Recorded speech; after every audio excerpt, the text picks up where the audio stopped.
नमस्कार, C24 तास मध्ये आपलं स्वागत। एक नजर टाकूयात आजच्या ठळक घडामोडींवर। तीव्र उन्हाच्या तडाख्यामध्ये पोटाची खळगी भरणाऱ्या लोकांची व्यथा।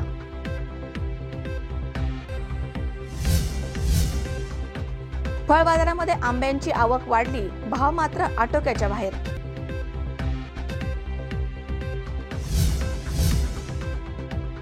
फळ बाजारामध्ये आंब्यांची आवक वाढली, भाव मात्र आवाक्याच्या बाहेर।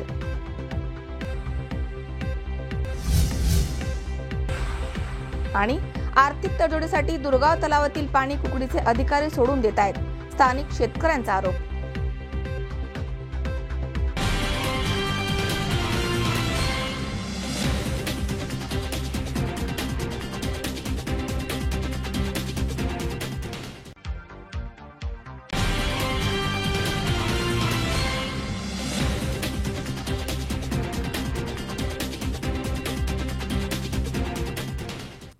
बातमीपत्रात आपले स्वागत। पाहूया सविस्तर वृत्त।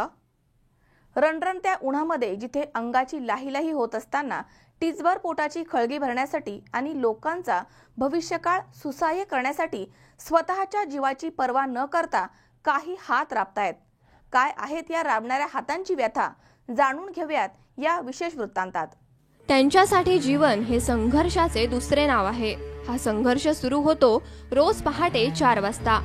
पूर्वेला सूर्य उगवण्याचा कवडसा पडला की त्यांचा दिवस सुरू होतो। संपतो तो सूर्य मावळल्यानंतरच। कामाचे तास तब्बल 12 ते 14। ऐन उन्हात ही कष्ट करून आपल्या कुटुंबाचा उदरनिर्वाह करणारी ही लोक दमतही नाहीत आणि परिस्थितीची तक्रारही करीत नाहीत। सध्या राज्य सरकार नाबार्ड मार्फत जलसंधारणाची कामे सुरू आहेत। डोंगरांच्या उतारावर पाण्याचे प्रवाह नियंत्रित करण्यासाठी बांध बंदिस्तीसाठी ही कुटुंब अविरतपणे झगडत आहेत।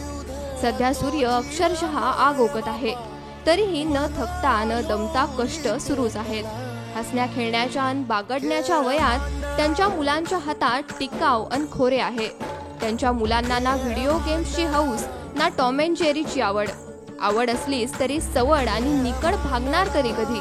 पोटाची भूक शमविण्यासाठी आपला गाव सोडून का आलेत ते, ऐकूया त्यांच्याच तोंडून। इकडं दुष्काळ खूप पडलेला आहे, पाणी पाऊस काहीच नाही, म्हणून माझं गाव आहे बुलढाणा जिल्ह्यात लोणार तालुका, नांद्रा माझं गाव आहे। आमच्याकडं पाऊस काहीच नाही आहे, त्याच्यामुळं आम्ही इकडं पोट भरासाठी इकडं आलेलो आहे। त्या कारणाने आम्हाला इकडे 4 पैसे मिळते, आम्ही त्याच्यात आमच्या लेकरा बाळांना खाऊ पिऊ घालतोय। कोणताही व्यवसाय जर यशस्वी व्हायचा असेल तर त्यासाठी पायाभूत सुविधा परिपूर्ण असणे गरजेचे असते। शेतीसाठी पाणी हा महत्त्वाचा घटक। जलसिंचनाच्या सोयी जर अपुऱ्या असतील तर शेती करणार तरी कशी। पावसाचा पडणारा प्रत्येक थेंब जर अडवला आणि तो अडवून जमिनीतच मुरवला गेला तर दुष्काळ हटवण्यास निश्चित मदत होणार आहे।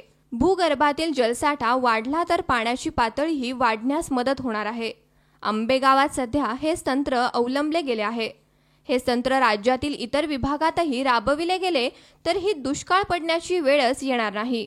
वाईट आणि खंत इतकीच वाटते या राबणाऱ्या हातांसोबत त्यांची चिमुकली आणि त्यांचे भविष्यही होरपळून निघत आहे। सर्व शिक्षा अभियानासाठी करोडोंची तरतूद करणारे मायबाप सरकार अशा कष्टकऱ्यांच्या चिमुकल्यांसाठी आणि त्यांच्या भविष्यासाठी काय पावले उचलणार। संघर्ष हा रोजचाच असला तरी त्यांना त्याची तसूभर ही तमा नाही। कदाचित या जन्मावर या जगण्यावर शतदा प्रेम करावे हे जीवनाचे तंत्र त्यांनी अंगीकारलं असावं। तरी देवा शरण ह्यो भोग कशा पायी, हरवली वाट दिशा अंधारल्या दाही। ववलुनी उधळतो जीव माया बापा, वन वायो उरी पेटला। खेळ मांडला, खेळ मांडला, खेळ मांडला देवा। त्याचं आयोजन करण्यात आलं होतं। या प्रसंगी भगवे झेंडे, भगव्या टोप्यांमुळे वातावरण भगवेमय झालं होतं। भगवे झेंडे, भगवी टोपी आणि भगवे शर्ट परिधान केलेले ढोल ताशांच्या पथकांच्या तालावर जय श्रीरामाचा जयघोष करत पाथर्डी शहरामधनं श्रीराम नवमी जन्मोत्सवानिमित्त हिंदू रक्षा युवा मंचाच्या वतीने ढोल आणि झांज पथकाच्या गजरामध्ये भव्य शोभायात्रा आणि पालखी सोहळ्याचं आयोजन करण्यात आलं होतं. मोठ्या संख्येने महिला, पुरुष आणि युवकांनी या सोहळ्यामध्ये सहभाग घेतलाय. वामनभाऊ नगर येथील श्री स्वामी समर्थ मंदिरापासून श्रीरामाच्या जयघोषामध्ये शोभायात्रा आणि पालखी सोहळ्याला सुरुवात झाली. आमदार मोनिका राजळे, नगराध्यक्ष डॉक्टर मृत्युंजय गर्जे, उपनगराध्यक्ष बजरंग घोडके, उपसभापती विष्णुपंत अकोलकर, नगरसेवक रमेश गोरे, नामदेव लबडे, पंचायत समिती सदस्य राहुल गवडी यांच्या हस्ते पालखीची विधिवत पूजा करून सोहळ्याला सुरुवात करण्यात आली. सर्वात सुरुवातीला घोडा, ढोल आणि झांज पथक, भजनी मंडळ, त्याबरोबर श्रीराम, लक्ष्मण, सीता, हनुमान आदींच्या रूपातील वेशभूषा केलेली बालके शोभायात्रेमध्ये सहभागी झाली होती. पालखी मार्गावरती शहरवासियांनी सडा रांगोळी काढून मार्ग सजवला होता. यावेळी हिंदू धर्माची संस्कृती या विषयावरती भव्य नाटिका सादर करण्यात आली आहे. नव्हे तर तब्बल 16 संस्कारांनी आणि 28 नक्षत्रांच्या प्रभावानं 12 मासात मनुष्यानं काय खावं काय खाऊ नये यापासून तर आचरणासहित आपल्या ग्रंथामध्ये सगळं लिहून ठेवलंय रे बाळाजी. आणि विज्ञानाचं म्हणशील तर आपल्या प्रत्येक कृती माग विज्ञानच आहे.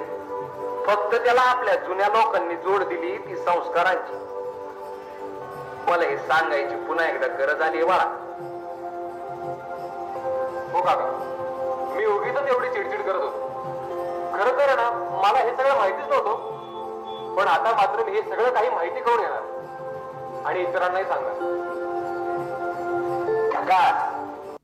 ढोल ताशांच्या आवाजानं परिसर अगदी दुमदुमून गेला होता. भगव्या झेंड्यांबरोबरच भगव्या टोप्या शोभायात्रेचं मुख्य आकर्षण ठरलंय. रात्री 9 वाजेपर्यंत ही मिरवणूक सुरू होती. क्रांती चौकामध्ये सर्व रामभक्तांना आईस्क्रीमचं वाटप विशाल शेवाळे, फैरोज आतार, अजित भंडारी, इजाज शेख, निलेश फुटाणे, पप्पू चौधरी, संदीप बजाज, सुरेश कोरे आदींनी केलाय. रात्री उशिरा दक्षिणमुखी पोळा मारुती मंदिराजवळ महाआरती आणि हनुमान चालिसाचे पठण होऊन पालखी सोहळ्याचा समारोप करण्यात आलाय. भाविकांना यावेळी प्रसादाचं वाटप करण्यात आलं. नगरसेवक प्रवीण राजगुरू, नामदेव लबडे, महेश बोरुडे, युवा नेते अमोल गर्जे, प्रशांत शेळके आदींनी यावेळी विशेष सहकार्य केलंय. कुंदलोया, C24 तास, पाथर्डी. आंबेगाव तालुक्यातील शिनोली येथे साबाजीबुवा देवस्थान ट्रस्ट संचालक मंडळ फदालेवाडी येथे अखंड हरिनाम सप्ताह पंचम तपपूर्ती सोहळा या सप्ताहाचं आयोजन करण्यात आलंय. 29 मार्च ते 6 एप्रिल पर्यंत हा सप्ताह सुरू राहणार आहे. या सोहळ्यामध्ये विविध धार्मिक कार्यक्रमांचं आयोजन करण्यात आलंय. आंबेगाव तालुक्यातील शिनोली येथील सबाजीबुवा देवस्थान ट्रस्ट संचालक मंडळ फदालेवाडी येथे अखंड हरिनाम सप्ताह पंचम तपपूर्ती सोहळा वर्ष 60वे या मंडळाच्या सहकार्याने साधू संतांच्या आशीर्वादाने 29 मार्च ते 6 एप्रिल 2017 या दरम्यान अखंड हरिनाम सप्ताहाचं आयोजन करण्यात आलंय. या कार्यक्रमास भागवत कथाचार्य दत्तात्रय महाराज सोनावणे, वारकरी मंडळ अध्यक्ष अहमदनगर यांचा दैनंदिन कार्यक्रम होणार आहे. तसेच पहाटे 4 ते 6 काकडा, सकाळी 8 ते 11:30 गाथा पारायण, 7 ते 9 कीर्तन, 9 नंतर प्रसाद अशी कार्यक्रमाची रूपरेषा आहे. या सप्ताहाचे 60वे वर्ष सुरू आहे.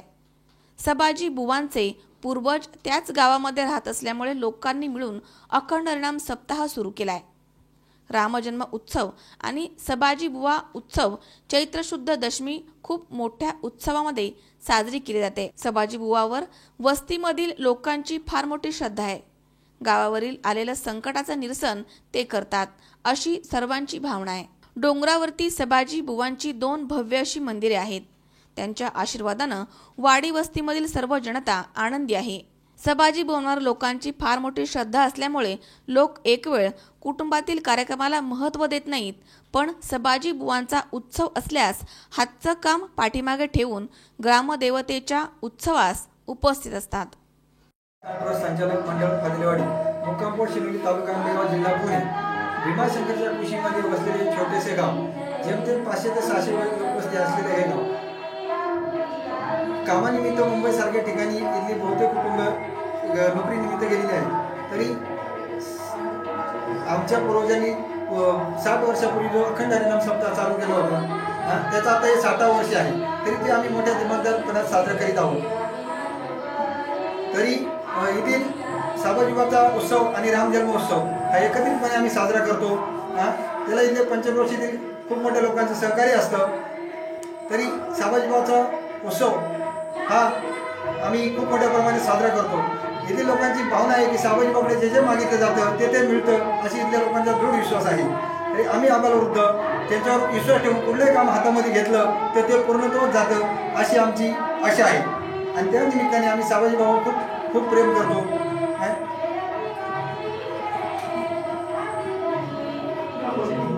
गावचे वैयक्तिक काही काम असेल तर ते पूर्णत्वास जाते. जेवढे गणपतीला महत्त्व दिले जाते पूजनाच्या आधी, तेवढे साबाजीला पण दिले जातं. काही लोकांची अशी दृढ भावना आहे की कुठलेही शुभ काम करायचं असेल तर साबाजी बाबांचं नाव घेतलं तर ते काम पूर्ण होतं. कुणाच्यावर आपत्ती जर येत असेल तर ती आपत्ती आपसुकच निघून जाते. पुढील कार्यास यश मोकळे होते. गोदरेज कुटुंबाचा ह्या फादलेवाडीचं जे मंदिर बांधलेलं आहे भव्य दिव्य, त्याच्यात मोठा सिंहाचा वाटा आहे. त्यांनी या मंदिरासाठी खूप मोठी रक्कम दिलेली आहे. तरी आमच्या साबाजीबा देवस्थान ट्रस्ट फादलेवाडी यांच्याकडून गोदरेज परिवार यांना हे साबाजीबाच्या चरणी विनंती करतो की त्यांना सुख समाधान आणि भरभराटी जावो, हीच ईश्वर चरणी प्रार्थना.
नंदू बोराडे, C24 तास, शिनोली.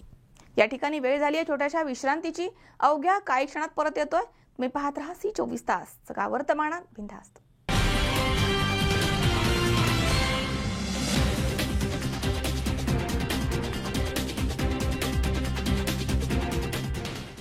तुमचं डायनिंग सेटचं स्वप्न कसंही असो, ते पूर्ण करण्याची जबाबदारी आमची.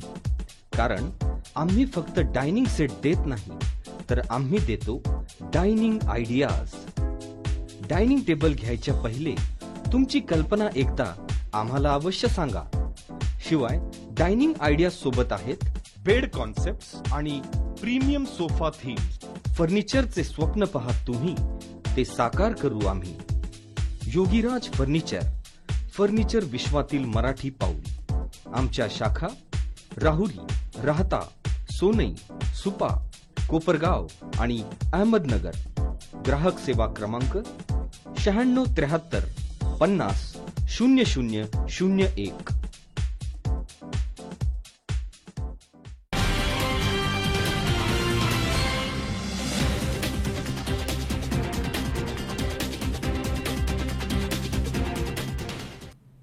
विश्रांतीनंतर बातमीपत्रात पुन्हा एकदा आपलं स्वागत. पाहूयात पुढची बातमी. फळ बाजारामध्ये सर्वत्र आंबा या फळाची आवक मोठ्या प्रमाणात वाढताना दिसतीये. मात्र रत्नागिरी हापूस आंब्याचा भाव हा तेजीमध्येच आहे. 2 डझनच्या पेटीस 1000 ते 1200 रुपये भाव आहे. मात्र हे आवाजावी भाव सर्वसामान्यांच्या खिशाला परवडणारे नाहीयेत. गेल्या वर्षीच्या तुलनेमध्ये यंदा आंब्याचे उत्पादन चांगलं झालंय. आंब्याचा दर्जा आणि आकारही चांगला आहे. सध्या ग्राहकांकडनं आंब्यांना तेवढी मागणी नसून हापूस बरोबर सर्वच प्रकारच्या आंब्यांची आवक मार्केटमधील फळ बाजारामध्ये मोठ्या प्रमाणात होताना दिसतीये. गेल्या वर्षी एप्रिल महिन्यामध्ये हापूस आंब्याची आवक तशी कमी होती.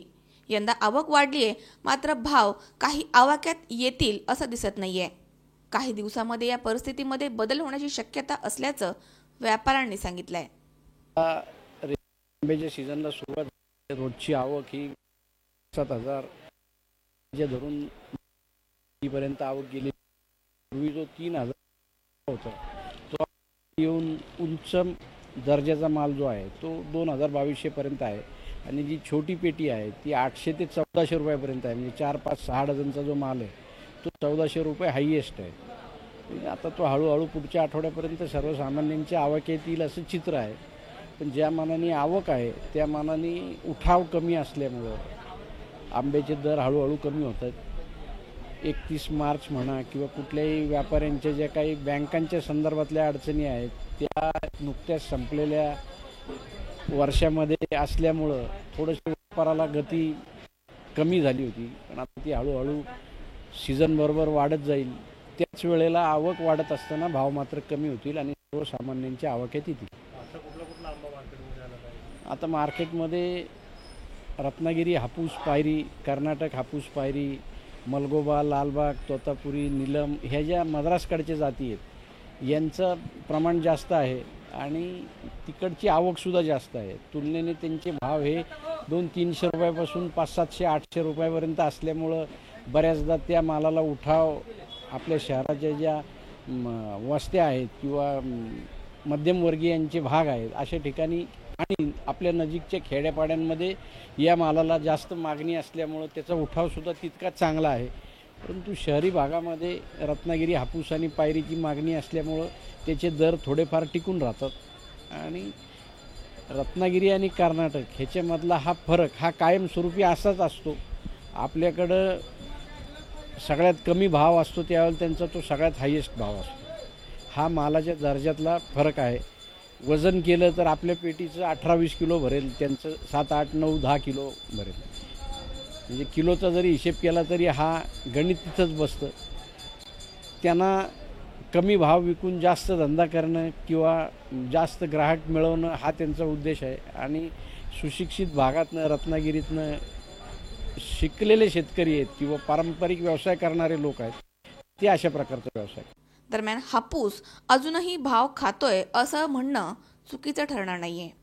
अमोल उदमले सह हर्षल कोठावदे, C24 तास, पुणे. प्रभू रामचंद्र यांची जन्मतिथी रामनवमी आंबेगाव तालुक्यामध्ये पारंपरिक पद्धतीने साजरी झाली आहे. कर्णकर्कश अशा डीजेच्या आवाजाला फाटा देऊन धार्मिक प्रबोधन करत या प्रसंगी मिरवणूक काढण्यात आली. दरम्यान तरुण वर्गाचा या मिरवणुकीमध्ये मोठा सहभाग होता. रावणाच्या मृत्यूनंतर त्यांचे अग्निसंस्कार करायला बिभीषण नकार देतो. त्यावेळी श्रीराम त्याला सांगतात की मरणाबरोबर वैरही संपले, तेव्हा भाऊ म्हणून शोभेल असा रावणाचा अग्निसंस्कार तू कर आणि तू जर केला नाहीस तर मी करेन. तो तुझा भाऊ आहे तसा माझाही भाऊ आहे. कौटुंबिक, सामाजिक, नैतिक आणि राजकीय मर्यादेमध्ये राहूनही पुरुष कसा उत्तम राहू शकतो हे मर्यादा पुरुषोत्तम प्रभू श्री रामचंद्रांच्या जीवनामधनं आपल्याला समजतं. अशा प्रभू रामचंद्र यांची जन्मतिथी म्हणजे रामनवमी. आंबेगाव तालुक्यामध्ये रामनवमी पारंपरिक पद्धतीने साजरी करण्यात आली आहे. पिंपळगाव, खर्डी, भराडी, लोणी या ठिकाणी विविध पद्धतीने हा उत्सव साजरा करण्यात आला आहे. भराडी येथील रामनवमीच्या निमित्ताने अखंड हरिनाम सप्ताहाचं आयोजन करण्यात आलं होतं. नवमीच्या दिवशी सकाळी देवजन्माचं कीर्तन पार पडलंय. या ज्ञानदानामध्ये प्रभू रामचंद्र हे कसे उत्तम सुपुत्र होते आणि सुपुत्र कोणास म्हणावं याची व्याख्या महाराजांनी समर्पक आणि आध्यात्मिक पद्धतीनं उपस्थितांना सांगितली आहे. परंपरा जे सांभाळतात, परंपरा जे चालवतात, तीच सुपुत्राची व्याख्या आहे. बरं, सुपुत्र शब्दाचा अर्थ वेगळा करण्याची गरज नाही. जो कीर्तन करतोय तो सुपुत्र असेलच असं काही सांगता येत नाही. गातोय तो सुपुत्र होऊ शकत नाही. पोथी सांगतोय तो सुपुत्र होऊ शकत नाही. गावकारण, राजकारण, समाजकारण करतो तो सुद्धा सुपुत्र होऊ शकत नाही. सुपुत्र शब्दाची व्याख्या आहे आपल्या पूर्वजांची परंपरा जे जागृत ठेवतात ते सुपुत्र असतात. वाढवी महत्व वडिलाचे. या प्रसंगी मंदिरामध्ये फुलांची आरास करण्यात आली होती. तसेच देवजन्मासाठी पाळणा सजवण्यात आला होता. या प्रसंगी गावातील स्थानिक महिलांनी देवजन्माचा पाळणा गायलाय. पिंपळगाव या ठिकाणी देखील हजारोंच्या उपस्थितीमध्ये हा सोहळा पार पडलाय. लोणी या ठिकाणी मात्र रामनवमीचा सोहळा हटके पद्धतीने साजरा करण्यात आलाय. हिंदू मुस्लिम समाजानं एकत्र येऊन हा सण साजरा करण्यात आलाय. पात्र रूपामध्ये मिरवणुकीमध्ये सहभागी झालेल्या राम, लक्ष्मण, सीता यांच्यासह मारुती राया ही उपस्थितांच्या भेटीला आल्यामुळे मिरवणुकीमध्ये वेगळीच रंगत भरली गेली. आधुनिक जगामध्ये सण समारंभाचे महत्त्व त्या मानानं कमी होत चाललंय. असे असताना अशा पारंपरिक पद्धतीनं साजरे केले जाणारे हे सण हिंदू संस्कृती किती समृद्ध आहे हे दर्शवतात. संतोष पाचपुते, C24 तास, पारगाव. पाथर्डी तालुक्यातील हनुमान टाकळी येथे जिल्हा परिषद प्राथमिक शाळेमध्ये वार्षिक स्नेहसंमेलन सोहळा मान्यवरांच्या उपस्थितीमध्ये संपन्न झालाय. या प्रसंगी उत्तम सादरीकरण करून शाळेतील विद्यार्थ्यांनी उपस्थितांची दाद मिळवली आहे. पाथर्डी तालुक्यातील हनुमान टाकळी येथे जिल्हा परिषद प्राथमिक शाळेमध्ये वार्षिक स्नेहसंमेलन सोहळा मान्यवरांच्या उपस्थितीमध्ये संपन्न झालाय. यावेळी हरिभक्त पारायण रमेश आप्पा भट महाराज यांनी आपल्या भावना व्यक्त करून या वार्षिक स्नेहसंमेलनास शुभेच्छा दिल्या. हनुमान टाकळी गाव हे माझं गाव आहे, सगळे आपले आहेत, सगळे कुटुंब आहे असं बाबा नेहमी म्हणायचे. त्याचा प्रत्यय मी सुद्धा वर्षभर पाहतोय. सारं गाव माधव स्वामींचं आहे, आपल्या बाबांचं आहे. त्यामुळे आपण सगळे त्यांचीच मुलं आहोत. त्यांचा आशीर्वाद आपल्या सर्वांच्या पाठीशी आहे. आत्ताच सरांनी सांगितल्याप्रमाणे शाळेनं जी दिवसेंदिवस चाललेली प्रगती पाहिली, त्यांच्याकडून ऐकायला मिळाली, फार समाधान वाटलं. एका खेडेगावात सुद्धा शिक्षक मंडळी तुम्ही सगळे एवढे चांगले लक्ष घालून सुधारणा करण्याचा प्रयत्न करताय. तुमच्या उत्तरोत्तर अशाच सुधारणा चालू आहोत आणि गावची शाळा एक आदर्श बनू ही सद्गुरुचरणी हनुमानचरणी प्रार्थना करतो. शाळेतील बाल विद्यार्थ्यांनी आपली कला सादर करून उपस्थितांची दाद मिळवली आहे.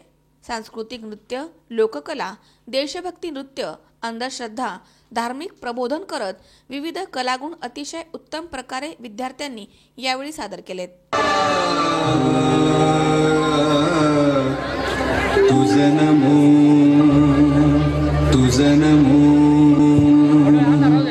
ओंकार स्वरूपा सद्गुरु समर्था. ओंकार स्वरूपा सद्गुरु समर्था. अनाथांच्या नाथा तुझं नमो, तुझं नमो, तुझं नमो, तुझं नमो, तुझं नमो.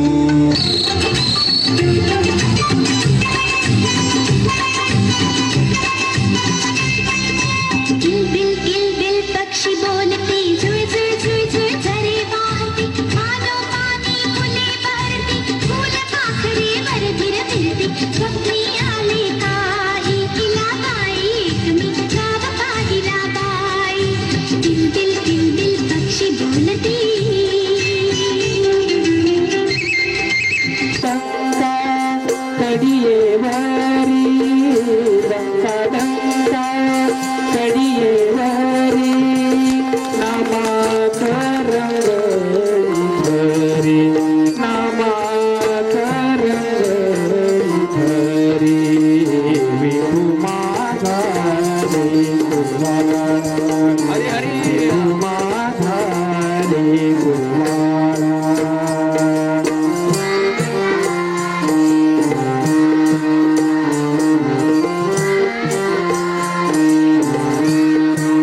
करावा, मला हात द्यावी आणि त्या हॉटेलांनी प्रतिसाद देऊन असे कधी होईल का?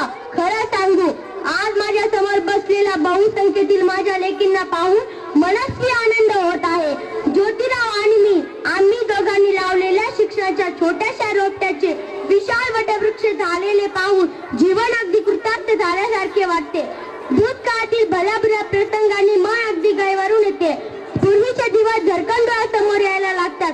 मी सावित्री खंडोजी पाटीलची सावित्री ज्योतिराव फुले झाले, पण तेथूनच माझ्या जीवनाला एक विलक्षण दिशा मिळाली. बाई या, तुम्ही या पुढे. तुम्ही नाशिकला आलात ना? या बाबांपुढे बसा. देवा, मला नवरा मला दारू पण रोज मारतोय बघा.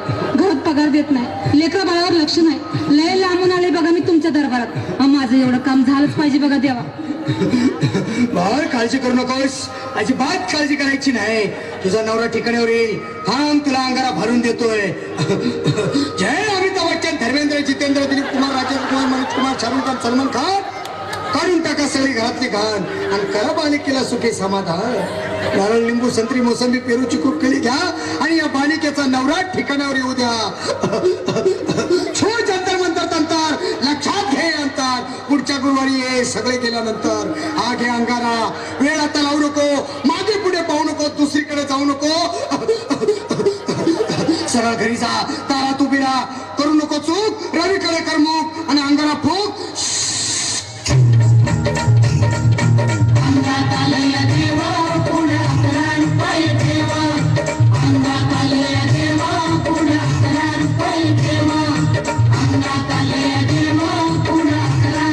या प्रसंगी एकनाथ कौसे, संभाजी बेरड, भाऊसाहेब गोरे, अशोक शेळके, ऋषिकेश जगताप, अभिमन्यू भालसिंग आदी शिक्षकांनी कार्यक्रम यशस्वी होण्यासाठी विशेष परिश्रम घेतलेत. यावेळी शैला गव्हाणे, योगेश रणमले यांनी उत्तम वेशभूषा साकारली आहे. या प्रसंगी हरिभक्त पारायण रमेश आप्पा भट महाराज, पंचायत समिती सदस्य राहुल गवळी, सरपंच सुनीता जाधव, चेअरमन अशोक काजळे, शाळा व्यवस्थापन समितीचे अध्यक्ष आबासाहेब बर्डे, उपाध्यक्ष सोपानराव गायकवाड, केंद्र प्रमुख संतोष नरवडे, कुशीनाथ बर्डे, अण्णासाहेब दगडखैरे, गणेश गायकवाड आदी मान्यवरांसह ग्रामस्थ मोठ्या संख्येने उपस्थित होते. मुकुंद लोहिया, C24 तास, पाथर्डी. या ठिकाणी पुन्हा एकदा वेळ झाली आहे छोट्याशा विश्रांतीची. अवघ्या काही क्षणात परत येतोय. तुम्ही पाहत राहा C24 तास, जगा वर्तमानात बिनधास्त.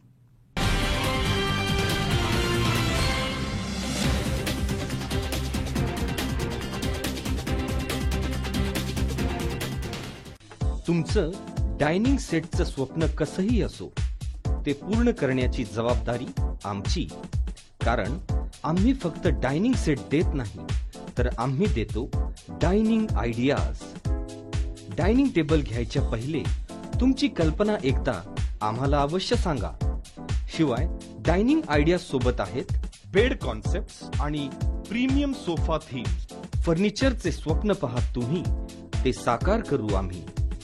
योगीराज फर्निचर, फर्निचर विश्वातील मराठी पाऊल. आमच्या शाखा राहुरी, राहता, सोनई, सुपा, कोपरगाव आणि अहमदनगर. ग्राहक सेवा क्रमांक 9673 50 0001.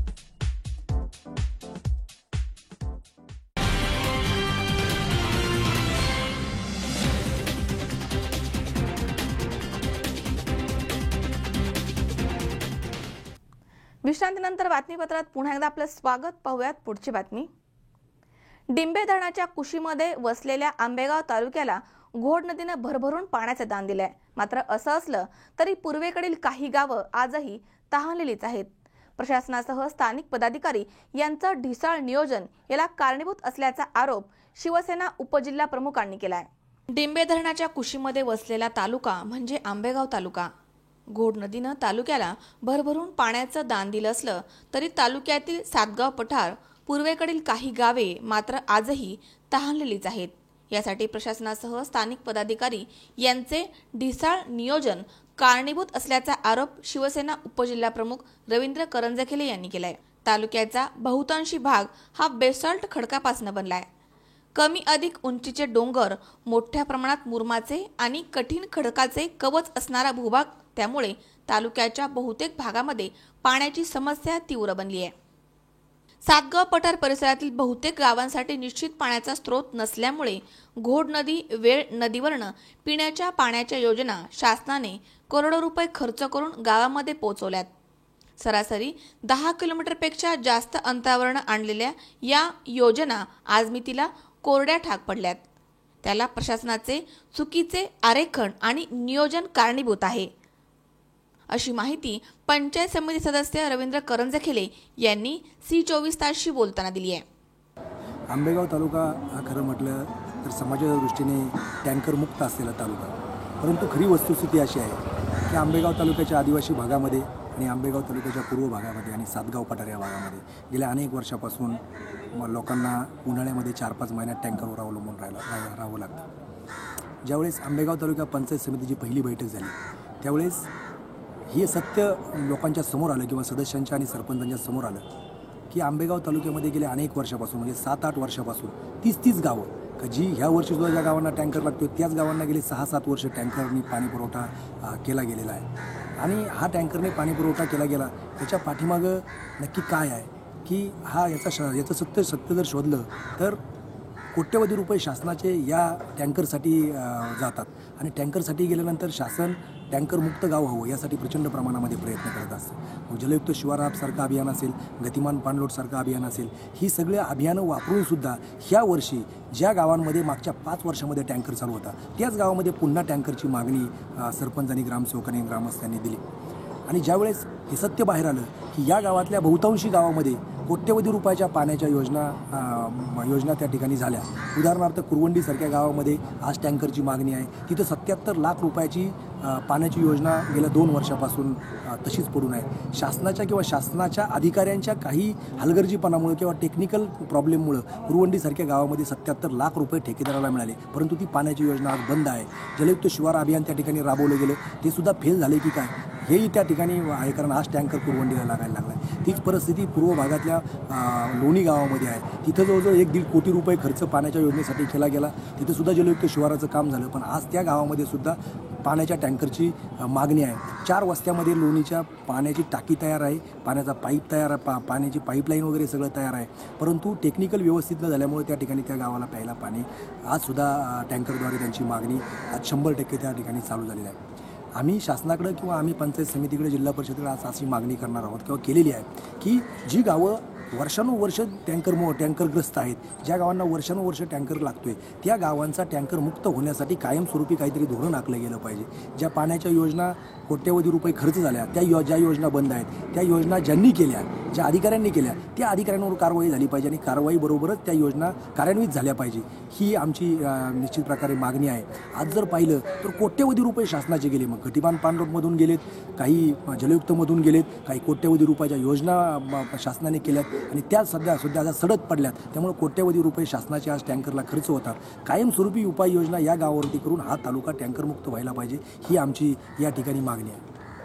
शासनानं कोट्यवधी रुपयांचा खर्च या योजनांसाठी केला आहे, पण नैसर्गिक साधनसंपत्तीची उपलब्धता विपरीत स्थितीमध्ये असल्यामुळे आणि चुकीचं नियोजन राबवलं गेल्यामुळे पाण्याचा पैसा पाण्यातच मुरल्याचं चित्र समोर आलंय. जलयुक्त शिवार योजनेसाठी देखील शासनानं कोट्यवधी रुपये खर्च केलेत.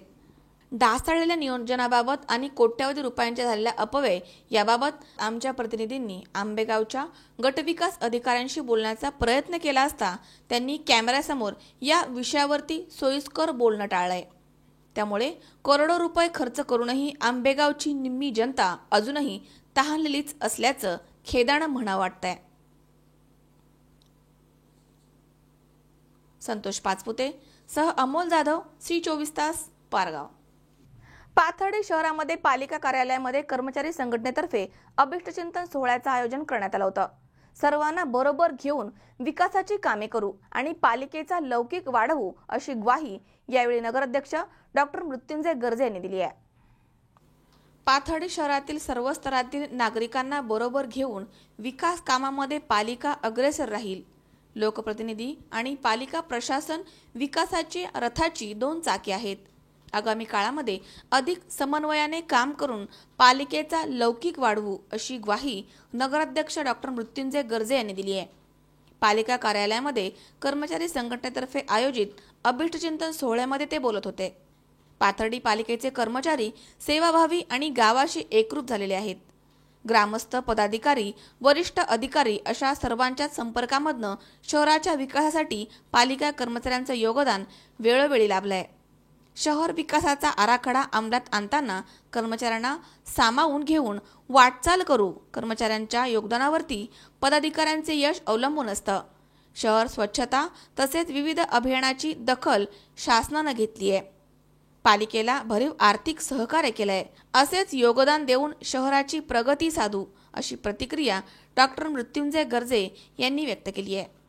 आणि पालिकेचं काम करताना पदाधिकारी असतील आणि कर्मचारी असं 1-2 चाकं असतात. हे गावाच्या विकासाची म्हणा किंवा गावात विविध विकास कामे राबवताना तर इथे अतिशय चांगल्या प्रकारे सर्व कर्मचारी काम करत आहेत आणि काही गोष्टी करायच्यात, अजून आम्हाला खूप करायच्यात. आमच्या त्या संबंधी चाललंय, बोलणं होतंय, आम्ही प्लॅनिंग करतोय आणि निश्चितच एक चांगल्या प्रकारे सर्व आम्ही एकत्र राहून त्या गावाच्या म्हणजे वाढदिवसाच्या निमित्ताने सांगू इच्छितो की गावाच्या विकासासाठी सर्वांचंच योगदान या पुढील काळातही राहील. आणि मी त्यांच्याकडूनही सर्व कर्मचारी खरं म्हणजे खूप काही जणी तर 20-20, 25-25 वर्षापासून काम करतायत, खूप अनुभव आहे. आणि माझी इच्छा आहे की आपल्या ज्ञानाचा अनुभवाचा फायदा म्हणजे आपल्या गावासाठी कसा होईल आणि आपण एक 100% योगदान जे आपल्यामध्ये आहे, मी अपेक्षा व्यक्त करतो तुमच्या सर्वांकडून की जे आपल्याकडे आहे ते आपण सर्वांनी व्यक्त करावं. म्हणजे याच्यासाठी तर माझ्याकडून नेहमीच तुम्हाला पाठिंबा राहील. या कार्यक्रमाचे प्रास्ताविक अयूब सय्यद यांनी केलंय. सूत्रसंचालन सोमनाथ गर्जे यांनी तर आभार अशोक डोमकावळे यांनी मानलेत. यावेळी सोमनाथ गर्जे, अयूब सय्यद, अशोक डोमकावळे, नंदुगोला, किशोर पारखे, दत्तात्रय साळवे, ज्ञानुसिंग परदेशी, पवन पालवे, अरुण सोनटक्के, दत्ता ढवळे आदींसह कर्मचारी उपस्थित होते. मुकुंद लोहिया, C24 तास, पाथर्डी. अंध अपंगांच्या जीवनातील वास्तवतेचं दर्शन घडवणारा आणि त्यांच्या समस्यांचं भाष्य करणारा मॅरेथॉन जिंदगी हा मराठी चित्रपट येत्या 7 एप्रिलला प्रेक्षकांच्या भेटीला येतोय. जय मल्हार सिनेविजन संस्थेतर्फे या चित्रपटाची निर्मिती. मॅरेथॉन जिंदगी हा चित्रपट 7 एप्रिलला प्रदर्शित होतोय. जय मल्हार सिनेविजन संस्थेतर्फे अंध अपंगांच्या जीवनातील समस्या आणि त्यामधनं जिद्दीनं बाहेर पडण्याचा त्यांचा लढा यावर आधारित मॅरेथॉन जिंदगी या मराठी चित्रपटाची निर्मिती करण्यात आली आहे.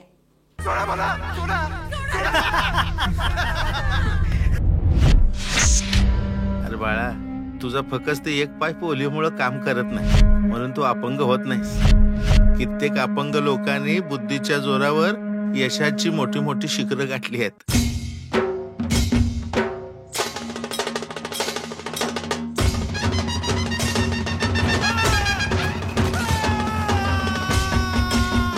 कोई साथ दे या ना दे तेरा, चलना तुझे आता है, हर आग से वाकिफ है तू, चलना तुझे आता है.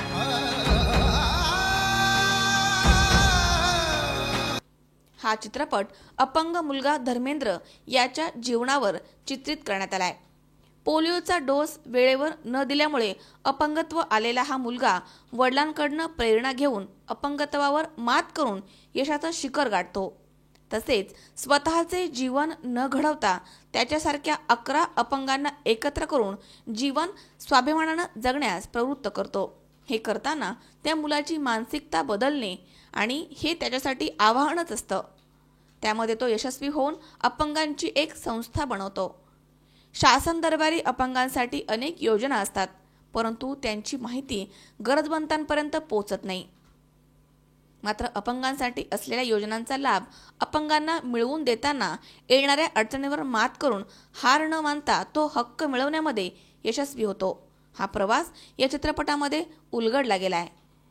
या चित्रपटामध्ये सुशील भोसले, विक्रम गोखले, संजय नार्वेकर, सुनील गोडबोले, गिरीश परदेशी, अनिल नगरकर, किशोर महाबोले, अक्षय लोणारे, सीमा कुलकर्णी आदींच्या भूमिका असून काही खऱ्या अपंग कलाकारांना यामध्ये संधी देण्यात आली आहे. असा प्रयत्न पहिल्यांदाच मराठी चित्रपटसृष्टीमध्ये घडतोय. या चित्रपटाचे निर्माते महेश कोंडिबा कुडले हे आहेत, तर दिग्दर्शक शाकीर शेख आणि इनियात शेख आहेत. कथा, पटकथा, संवाद शाकीर शेख यांची आहे. चित्रपटाचे संगीतकार योगेश संदीप आहेत. या चित्रपटातील गीतेही प्रकाश घोडके आणि सलीम मुलानी यांनी लिहिली आहेत. तर सुरेश वाडकर, स्वप्नील बांदोडकर आणि आदर्श शिंदे यांनी पार्श्वगायन केलंय. मॅरेथॉन जिंदगी हा फिल्म नुकताच आता रिलीज होणार आहे 7 तारखेला. निर्माते या फिल्मचे महेशजी कुंडले साहेब. या फिल्मचं संगीत संदीप आणि योगेश यांनी केलेलं आहे. आणि या फिल्ममध्ये गाण्याचा मलाही योग आला आणि खरोखरच मला जे गाणं मिळालं त्या गाण्यावरती म्युझिक डायरेक्टर संदीप आणि योगेश यांनी भरपूर मेहनत घेतलेली आहे. ते गाणं मी गात असताना मला मजा आली. खरोखरच मला असं वाटत होतं की हे गाणं काहीतरी वेगळ्या पद्धतीनं होणार आहे आणि मी फार छान गाण्याचा प्रयत्न केलेला आहे, मेहनत घेतलेली आहे. भल्या भल्यांच्या झाल्या पत्त्या गुल, भल्या भल्यांच्या झाल्या पत्त्या गुल, आम्ही ठरलोय आज सक्सेसफुल, ठरलोय आज सक्सेसफुल.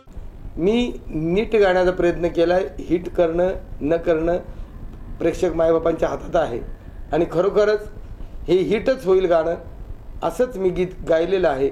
तरी माझ्या प्रिय रसिक बंधू भगिनी, आपण सर्वांना सांगणं की मॅरेथॉन जिंदगी हा दिव्यांग व्यक्तीवरती जबरदस्त पिक्चर बनवलेला आहे. तर कृपया आपण हा थिएटरमध्ये जाऊन पाहावा हीच आग्रहाची नम्रतेची विनंती करत आहे. दिनांक 7 एप्रिल रोजी पाहायला विसरू नका. अमोल उदमले, हर्षल कोठावदे, C24 तास, पुणे. या ठिकाणी पुन्हा एकदा वेळ झाली आहे छोट्याशा विश्रांतीची. अवघ्या काही क्षणात परत येतोय. तुम्ही पाहत राहा C24 तास, सकाळ वर्तमानात बिनधास्त.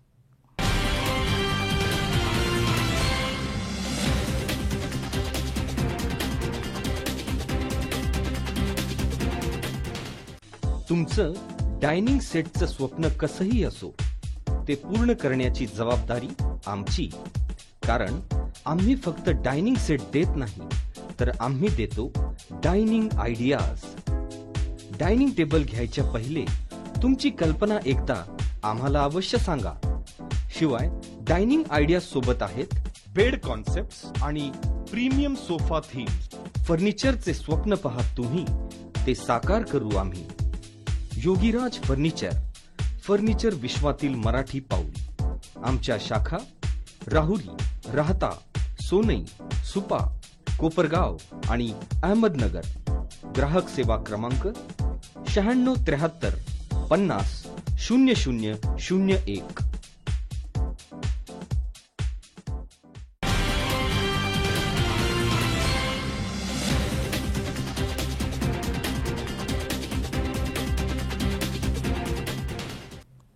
विश्रांतीनंतर बातमीपत्रात पुन्हा एकदा आपलं स्वागत. पाहूयात पुढची बातमी. कर्जत तालुक्यातील दुर्गाव तलावातील पाणी कुकडीचे अधिकारी वरिष्ठांच्या आदेशानं चारीद्वारे शेतीला आणि वीटभट्टीवाल्यांना आर्थिक तडजोड करून पुरवत आहेत. ज्या पाण्यावरती अनेक गावांचा पाणी पुरवठा अवलंबून आहे त्या हक्काच्या पाण्यावरती गदा येतेय, असा गंभीर आरोप स्थानिक शेतकऱ्यांनी केलाय. एप्रिल आणि मे हे भर उन्हाळ्याचे 2 महिने अद्याप बाकी असताना कर्जत तालुक्यातील सर्वात मोठ्या दुर्गाव तलावातील पाणी चारीद्वारे वीटभट्टी आणि शेती संबंधित अधिकारी आर्थिक तडजोड करून सोडतायत. ज्या तलावावर अनेक गावांचा पाणी पुरवठा अवलंबून आहे त्या ठिकाणी तालुक्यातील विविध गावांचे टँकर पाणी भरण्यासाठी येत आहेत. त्या तलावाच्या पाण्याला कुकडीचे अधिकारी वरिष्ठांच्या संगनमताने सोडून देत असल्याचा आरोप स्थानिक ग्रामस्थ आणि शेतकऱ्यांनी केलाय. दुर्गाव तलाव कर्जत तालुक्यातील सर्वात मोठा तलाव आहे. या तलावातील पाण्यावरती दुष्काळामध्ये अनेक गावांची तहान भागवली जाते. अनेक गावांचा दैनंदिन पाणीपुरवठा याच तलावावरून केला जातो. मागील वर्षी पाऊस झाल्यामुळे सध्या सर्वत्र पाणी उपलब्ध आहे, म्हणून अद्यापी पाण्याचे टँकर सुरू झालेले नाहीये. मात्र तरी देखील लवकरच तालुक्यातील अनेक गावांना टँकरची गरज भासणार आहे. अनेक ग्रामपंचायतींनी पाण्याचा टँकर मिळण्यासाठी प्रस्ताव तयार करण्यासही सुरुवात केली आहे. अशा परिस्थितीमध्ये दुर्गाव तलावातील पाणी चारींचा दरवाजा उघडून कालव्यामध्ये सोडण्यात आलाय. प्रत्यक्षात तलावाने सध्या तळ गाठलेला आहे. असे असताना देखील मृत साठा ठेवणं आवश्यक आहे, मात्र त्याचा कोणताही विचार केला जात नाहीये. त्यामुळे दिवसेंदिवस तलावाची पाणी पातळी घटत चालली आहे. अशीच परिस्थिती कायम राहिली तर तलावामध्ये पाण्याचा एक थेंब सुद्धा पाहायला मिळणार नाही. हक्काच्या पाण्यावरती त्यामुळे गदा येणार आहे.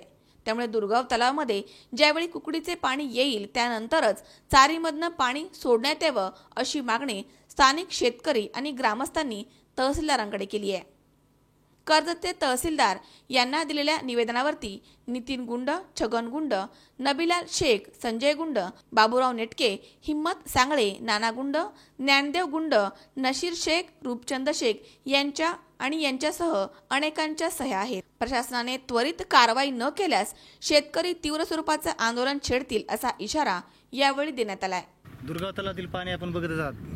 सध्या पिण्याच्या पाण्याची एवढी भीषण टंचाई असताना सुद्धा कुकडीचे आणि प्रशासनाचे अधिकारी या गोष्टीकडे गांभीर्याने न घेत दुर्लक्ष करत सध्या या तलावातील पिण्यासाठीचा स्टॉक खाली दुर्गाव किंवा थोटे थेरवडीच्या भागातील लोकांसाठी वीटभट्ट्यांसाठी पाणी देऊन किंवा शेततलाव भरण्यासाठी पाणी देऊन वरच्या तलावातील ज्या पाण्यावर अवलंबून असणारे वन्यजीव असतील, प्राणी असतील, पक्षी असतील या सामान्य बाबीकडे विचार न करता खाली वीटभट्टीसाठी हे पाणी वापरत आहेत. याची कुठेतरी प्रशासनाने दखल घ्यायला पाहिजेत आणि ह्या पाण्यावरती त्वरित बंद करण्याची कारवाई करायला पाहिजे अशी सगळ्यांची आमच्या परिसरातील लोकांची विनंती आहे. आम्ही काल अधिकाऱ्यांना त्या संदर्भात जाब विचारला असता या तलावातील मृतसाठा किती आहे हे ॲक्च्युली अधिकाऱ्यांना काहीच माहिती नाही. या तलावाचे जे काय दरवाजाच्या साईडला गेज असते ती गेज पट्टीसुद्धा गायब झालेली. कुणालाच सांगता येत नाही की तलावामध्ये पाणी किती आहे. आत्ताची कंडिशन अशी आहे, आम्ही या भागात राहत असल्यामुळे आम्हाला प्रत्येक वर्षी जाणवतं आहे आज ह्या तलावातलं पाणी 4 दिवसामध्ये सुद्धा एक टिपका सुद्धा होतात राहणार नाही जर असं पाणी कंटिन्यू चाललं तर. गेज नसल्यामुळं मृत साठ्याच्या खाली पाणी गेलेलं आहे आणि कोणताही अधिकारी या गोष्टीकडे गांभीर्याने कधीच पाहत नाही. प्रशासनाला माझी कळकळीची विनंती आहे की या गोष्टीकडे लवकरात लवकर लक्ष देऊन तलावातील पाणी जे खाली चाललेलं आहे ते लवकरात लवकर बंद करावं आणि येणाऱ्या दुष्काळामध्ये, येणाऱ्या उन्हाळ्यामध्ये जे वन्यजीव किंवा जे कर्जत तालुक्यातील जनता टँकरद्वारे ज्या तलावातून पाणी जातं त्या पाण्यावर जगते ते पाणी सुरक्षित ठेवून या उन्हाळ्यात त्या पाण्याचे व्यवस्थित जतन करून संवर्धन करावं हीच माझी विनंती. आशिष बोरा, C24 तास, कर्जत. कोल्हापूर परिक्षेत्राचे विशेष पोलीस महानिरीक्षक श्री विश्वास नांगरे पाटील हे पुणे ग्रामीण हद्दीतील पोलीस स्टेशनच्या इन्स्पेक्शन दौऱ्यासाठी आले होते. त्याप्रसंगी नागरिकांनी त्यांच्या समस्या निर्भीडपणे मांडाव्यात, त्याचं निरसन केलं जाईल असं आश्वासन यावेळी त्यांनी दिलंय. मी सत्कार समारंभासाठी किंवा भाषण करण्यासाठी इथे आलो नाहीये, तर नागरिकांच्या समस्या जाणून घेण्यासाठी इथे आलोय, असे प्रतिपादन कोल्हापूर परिक्षेत्राचे विशेष पोलीस महानिरीक्षक विश्वास नांगरे पाटील यांनी केलंय. पुणे ग्रामीण हद्दीतील पोलीस स्टेशनच्या इन्स्पेक्शनसाठी आलेले श्री नांगरे पाटील आळंदी येथे बोलत होते. नागरिकांनी त्यांच्या समस्या, तक्रारी असतील त्या मोकळ्या मनाने मांडाव्यात, त्यांचे निश्चितपणे निवारण करू. प्रत्येक पोलीस स्टेशनला 30% महिला कर्मचारी दिले जाणार आहेत. मुलींची छेडछाड करणाऱ्या रोड रोमियोंच्या विरुद्ध कठोर कारवाई करण्यात येईल. वाहतुकीच्या समस्या सोडवण्यासाठी विशेष प्लॅनिंग करण्यात येईल, असं त्यांनी यावेळी सांगितलंय. आळंदी पोलीस ठाण्याचे सहाय्यक पोलीस निरीक्षक नंदकुमार गायकवाड यांनी आळंदी शहरामध्ये CCTV कॅमेरे बसवण्याचं काम केलंय. त्यांना श्री नांगरे पाटील यांनी 5,000 रुपयांचं बक्षीस जाहीर केलं. पोलीस प्रशासनाला वेळोवेळी लागणारी शासकीय मदत पालिकेच्या माध्यमामधून करण्यात येईल, अशी ग्वाही आळंदी नगरपालिकेच्या नगराध्यक्षा वैजता उमरगेकर यांनी केली आहे आणि श्री नांगरे पाटील यांचं स्वागत केलंय. यावेळी DYSP राम पठाडे, सहाय्यक पोलीस निरीक्षक नंदकुमार गायकवाड, पोलीस मित्र संघटनेचे कार्यकर्ते, नगरसेवक, नागरिक आणि विद्यार्थी उपस्थित होते. प्रश्न मांडला की महिलांकडे बघण्याचा दृष्टिकोन, जे खास करून पोलीस स्टेशनला ज्या महिला जातात त्यांच्याकडं रिकाम टेकड्या म्हणून बघतात असं काहीतरी, आणि पोलीस स्टेशनला सुद्धा बघण्याचा दृष्टिकोन कदाचित अनेक वेळा चांगला नसतो. मी आपल्याला नम्रपणे सांगू इच्छितो की पुरुषी मानसिकता पोलीस स्टेशन स्तरावरची ही बदलायला लागलेली आहे. तर मुख्य कारण म्हणजे 30% महिला कर्मचारी आणि अधिकारी या पोलीस दलामध्ये आता भरती होत आहेत. मोठ्या प्रमाणावर DYSP, पोलीस सब इन्स्पेक्टर आणि पोलीस कॉन्स्टेबल या स्तरावरती 30% महिला आलेल्या आहेत. त्यामुळे प्रत्येक पोलीस स्टेशनला, आळंदीला 43 पैकी महिला 9 महिला आहेत. 43 पैकी 9 महिला 30% पर्यंत प्रमाण हळूहळू जाईल. पण 9 महिला हे म्हणजे तुमचं आता अस्तित्व खऱ्या अर्थानं. आणि हे कशासाठी महत्वाचं आहे की एम्पथी, आम्हाला सहानुभूती नको आहे, आम्हाला समानुभूती पाहिजे. दीपक चव्हाण, C24 तास, आळंदी. पुन्हा एकदा पाहूयात काही ठळक घडामोडी. तीव्र उन्हाच्या तडाख्यामध्ये पोटाची खळगी भरणाऱ्या लोकांची व्यथा.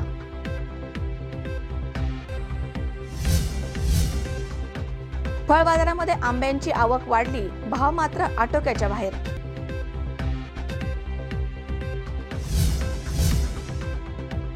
फळ बाजारामध्ये आंब्यांची आवक वाढली, भाव मात्र आवाक्याच्या बाहेर.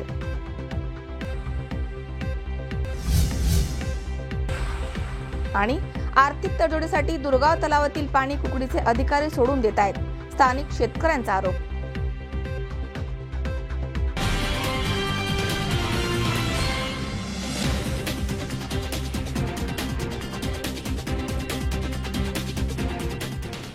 याचबरोबर बातमीपत्रात आज वेळ झाली इथेच थांबण्याची.